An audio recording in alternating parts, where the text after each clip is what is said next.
শেখ হাসিনা দেশের মানুষকে কখনো ভালোবাসেননি।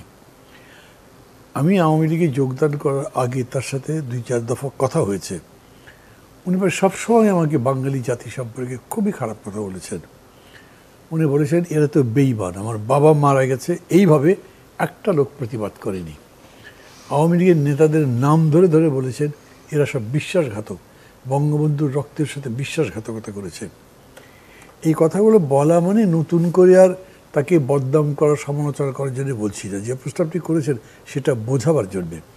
ভারত বিভক্ত হলো, একটাই দেশ বিভক্ত হলো, এই দিকে কংগ্রেস, এই দিকে মুসলিম লীগ, এইখানে নেহেরু, ওইখানে জিন্না।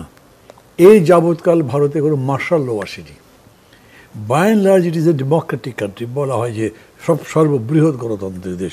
ফল অনেক আছে, অনেক জায়গাতেই আপনার হয়তো লিমিটেশন আছে, কিন্তু গণতন্ত্র হয়েছে।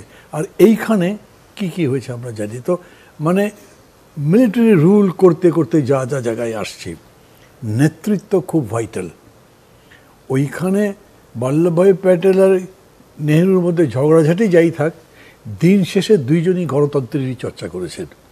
এবং সেই জন্যে পণ্ডিত নেহেরু যাই করেছেন এই পার্লামেন্টারি ডেমোক্রেসির বাইরে যায়নি। কিন্তু আমাদের এখানে তো এটা বালাই নেই। দেখেন, স্বাধীনতার পরে শেখ মুজিবুর রহমান অজস্র, মানে তার অলঙ্কার আছে, এগুলো আমি বলছি না, কিন্তু সিরাজ শিকদার হত্যা তো তার সময় হয়েছে। উনি পার্লামেন্টের মধ্যে বলেছেন কোথায় সিরাজ শিকদার আজ। মানে একটু ভেবে দেখেন, হি নোজ যে এই লোকটাকে হত্যা করা হয়েছে, এবং উনি বলছেন এখন কোথায় সে, আমি মেরে ফেলেছি, সে কথাটা বলছেন না। তারপরে ধরেন উনি যে একদল করলেন, এই সব কিছুর মধ্যে লাল ঘোড়া দাবি দেব, অসংখ্য কথাবার্তা আছে।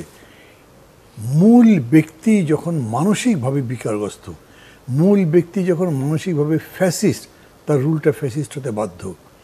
আমরা বাঙালি জাতি সম্পর্কে বহু রকম কথাবার্তা আছে, বিশেষ করে নীরজ চৌধুরীর কথা এখন আবার বেশি মনে পড়ে। এমন নয় আমি তার সাথে ফুললি অ্যাগ্রি করছি, কিন্তু তিনি যেগুলো বলেছেন, পলাশির ময়দানে যুদ্ধ হলো, মানে বলছেন হান্টার ইতিহাসবিদ, যে আশেপাশে দাঁড়িয়ে যারা যুদ্ধ দেখছিল তারা একটা করে ঢিল ছুড়লেও ব্রিটিশ সৈন্য জিততে পারত না, করে নেই।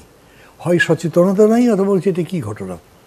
ভগবান গোলাদিয়া যখন নবাব সিরাজদৌলের ডেড বডি নিয়ে যায় গরুর গাড়িতে চড়ে, লোকজন দেখছে ব্যাপার কি, এই সিপাহী যারা ওই কোম্পানির তারা নিয়ে যাচ্ছে এই কী ব্যাপার।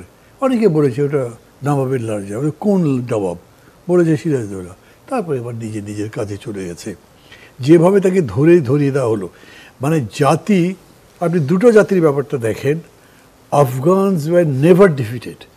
কোনো দিন আফগান কোনো জাতির কাছে পরাজিত নেই। এমন না যে আফগানরা আমাদের চাইতে অনেক শিক্ষিত, অনেক বেশি ধনী ইত্যাদি, তা না, কিন্তু ওদের একটা জাতির চরিত্র কেউই শেষ পর্যন্ত ওখানে পারে নাই। আর আবার আপনি যদি ফ্রান্সেরটা দেখেন, প্যারিসে হিটলার ঢুকবার আগেই প্যারিসের মেয়র সারেন্ডার করে দিয়েছে, আমার এত সুন্দর শহরটা কিছু ভাঙচুর করো না, তুমি নিয়ে যাবে এমনিতেই। আমাদের এখানেও শাসক যিনি, তিনি আপাদমস্তক ফ্যাসিস্ট, আর যারা তার অধীনে শাসিত তারা নিজেদের প্রজা মনে করেছে। এই 15 বছরে কেউ প্রতিবাদ করেনি।